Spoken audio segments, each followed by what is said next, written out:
दोस्तों, आप अपना रहमत की बरसात चैनल को सब्सक्राइब करें, बेल आइकन के बटन को भी दबा दें ताकि हम आपके लिए रोजाना अच्छी वीडियोस।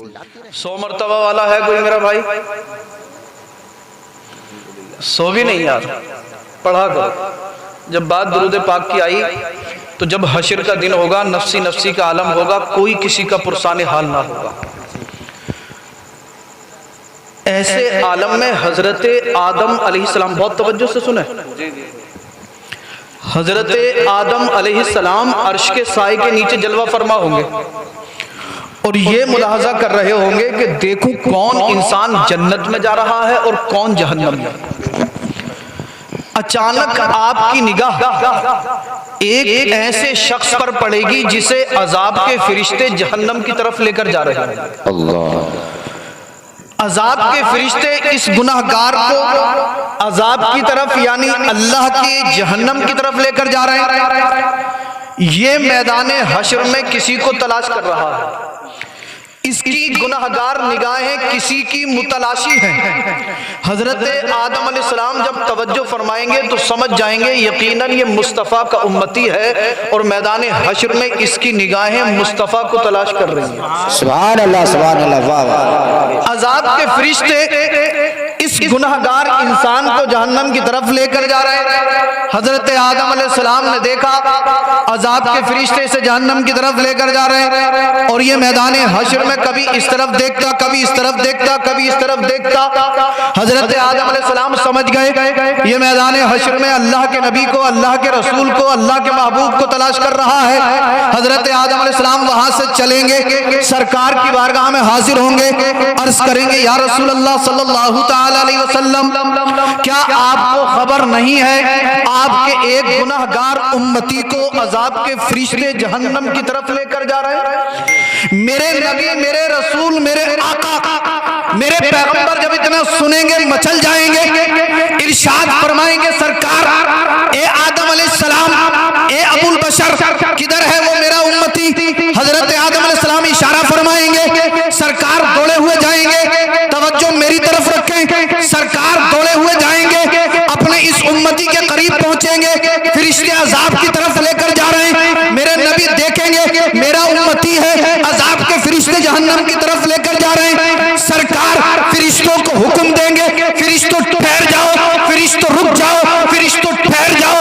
अब फरिश्ते जो है वो ठहर जाएंगे, रुक जाएंगे, इसलिए कि फरिश्ते जानते हैं जो रसूलुल्लाह की तबीयत हो जाती है वही खुदा की मशीयत हो जाती है। नारे तकबीर, नारे रिसालत, मसलके आला हजरत उलमाए अहले सुन्नत, नारे तकबीर, नारे रिसालत, सुभान अल्लाह, सुभान अल्लाह। फरिश्ते ठहर गए, फरिश्ते रुक गए। सरकार इरशाद फरमाएंगे, ए अजाब के फरिश्तों, मेरे इस गुनाहगार उम्मती को कहां लेकर जा रहे हो, किस तरफ लेकर जा रहे हो? फरिश्ते अर्ज करेंगे, ए अल्लाह के महबूब, ए अल्लाह के नबी, हमने आपके इस उम्मती के गुनाह और नेकियों का वजन किया, हमने इसके आमाल का मीजान किया। सरकार जब हमने इसके गुनाह और नेकियों को तोला तो इसके गुनाह ज्यादा थे, नेकियां कम थी, लिहाजा हम इसके गुनाहों के सबब इसे अजाब की तरफ लेकर जा रहे हैं। मेरे आका इरशाद फरमाएंगे,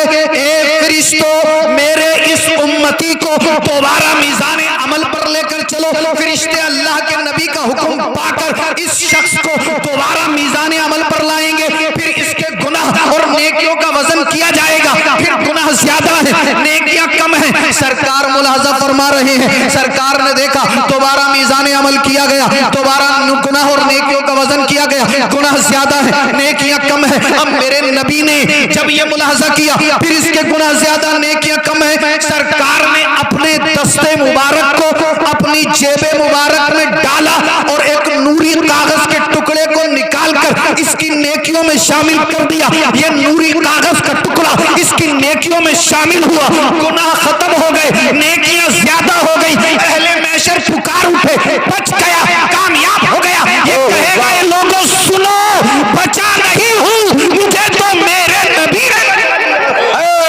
वाह वाह वाह, सुभान अल्लाह, सुभान अल्लाह।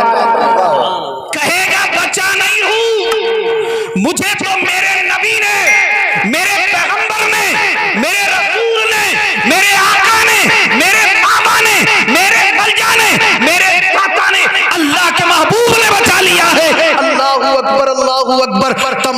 पहले महशर मचल जाएंगे। अल्लाह के नबी ने, अल्लाह के रसूल ने, अल्लाह के महबूब ने ऐसा इसकी नेकियों में क्या शामिल कर दिया कि अल्लाह ने इसके गुनाह मिटा दिए और इसकी नेकियों में इजाफा हो गया। अल्लाह अकबर। खुद कुरान में रब इरशाद फरमाता है, इन्नल हसनाती युज़हिबुन सय्यिआत, बेशक अच्छाइयां बुराइयों को मिटा देती हैं, बेशक नेकियां गुनाहों को मिटा देती हैं। ये मचल जाएगा। अर्ज करेगा सरकार मेरे गुनाह और नेकियों का वजन किया गया, गुनाह ज्यादा थे नेकियां कम थी। सरकार आपने मेरी नेकियों में ऐसा क्या शामिल कर दिया जिसके सबब अल्लाह ने मेरे गुनाहों को माफ फरमा दिया।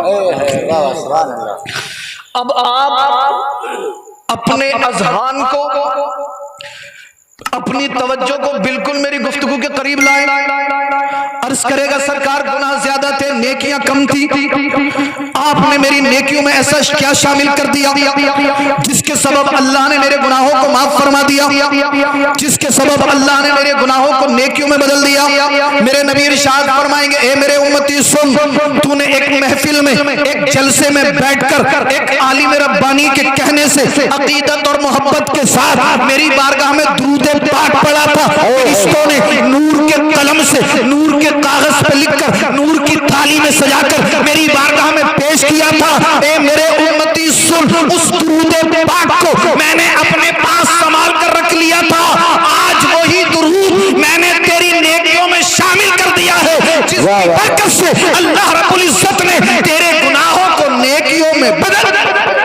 वाह वाह, बेशक बेशक, सुभान अल्लाह। एक मर्तबा दुरूद पढ़ा, अल्लाह की बारगाह में कबूल हो गया। अल्लाह के महबूब ने अपनी बारगाह में कबूल फरमा लिया तो अल्लाह ने उस उम्मती के गुनाहों को माफ फरमा दिया। एक आज हमें दावे कर रहे हैं सरकार का दामन नहीं छोड़ेंगे, पैगंबर आज़म का दामन नहीं छोड़ेंगे, और हालत यह कि पांचों वक्त की नमाज साफ और आशिक रसूल पक्का वाला है। यार बताओ, आप दुरूद पाक नहीं पढ़ोगे तो क्या एंटीने वाले पढ़ेंगे? आप नमाज नहीं पढ़ोगे तो क्या एंटीने वाले पढ़ने के लिए आएंगे? कम से कम सोने से पहले ईशा की नमाज पढ़कर 10 मरतबा दुरूद पाक जरूर पढ़ा करें। पढ़ेंगे ना इंशाल्लाह? जरूर पढ़ना। आपको मालूम नहीं है, एक मरतबा मक्के के अंदर एक साइल आया और ये मांगने वाला जो था, ये जो मक्के का सबसे बड़ा आतंकवादी था जिसका नाम था अबू जहल, उसके पास पहुंच गया और इस मांगने वाले ने कहा कि ए अबू जहल, मैं गरीब हूं, मुफलिस हूं, कल्लाश हूं, मुझे अपनी बेटी की शादी करनी है, कुछ दिरहम और दिनार तो मुझे दे दे। आजकल भी हम और आप शादियों में देख रहे हैं कितने खर्चे हो रहे हैं। अगर मुसलमानों की मालदारी देखनी हो तो मुसलमानों की शादियां देख लो, और अगर मुसलमानों की गुर्बत देखनी हो तो फिर मुसलमानों के इमामों और मस्जिदों को देख लो। मस्जिद में 1 करोड़ रुपए लगा देंगे, मगर इमाम साहब की तनख्वाह में अगर 500 रुपए बढ़ गए तो साहब ऐसे ऐसे के पेट में दर्द होता है कि अल्लाह अपनी पनाह में रखे, क्योंकि इससे ज्यादा मेरी ज़बान अदब कुछ कहने की हिम्मत नहीं रखती है। यही अपने पास में डिडोली है यार, वहां की मस्जिद में मैं एक दिन गया, मस्जिद बड़ी अच्छी बनी है और इमाम साहब के हुजरे पे टीन पड़ रही है। अरे अरे अरे, जो कौम का रहबर है, जो दिन रात आपको अल्लाह उसके रसूल की बातें बताता है, आपके यहाँ पर किसी का इंतकाल हो जाए, नमाज जनाजा पढ़ाएंगे इमाम साहब, तीजे में कुरान पढ़ के मगफिरत की दुआ करेंगे इमाम साहब, 10वां 20वां 40वां दुआ करेंगे इमाम साहब। और हालत ये कि जब नमाज पढ़ने जागा और एक वक्त में इमाम साहब नहीं मिले तो बोले हम तो जब भी आते हैं इमाम साहब मस्जिद में होते ही नहीं है। और अगर किसी के घर फातिहा निकली और इमाम साहब मस्जिद में ना हो तब देखो, आज से मैं चंदा ना दूंगा भैया, मैं तो जब भी आया इमाम साहब मस्जिद में नहीं मिले। अब मैंने कहा बेवकूफ अहमद, तू साल भर में 6 महीने में हफ्ते में एक बार मस्जिद में आता है। तो भाई इमाम भी तो इंसान है, उसके भी माँ बाप हैं, उसके भी बीवी बच्चे हैं, उसके भी रिश्तेदार हैं, उसके भी खानदान वाले हैं, इन्हें भी कोई काम हो सकता है, ये भी बीमार हो सकते हैं, इनकी भी माँ इन्हें घर पे बुला सकती है, इनके वालिद भी इन्हें बुला सकते हैं। बात बहुत आगे बढ़ गई, इशारा मैंने दे दिया, आप समझदार हैं। और एक काम और किया करें, अगर तनख्वाह भी इमामों की ना बढ़ा पाए ना, तो जब जुमे के दिन मस्जिद में नमाज पढ़ने जाया करें तो नमाज पढ़ने के बाद सिर्फ 10-10 रुपए का मुसाफा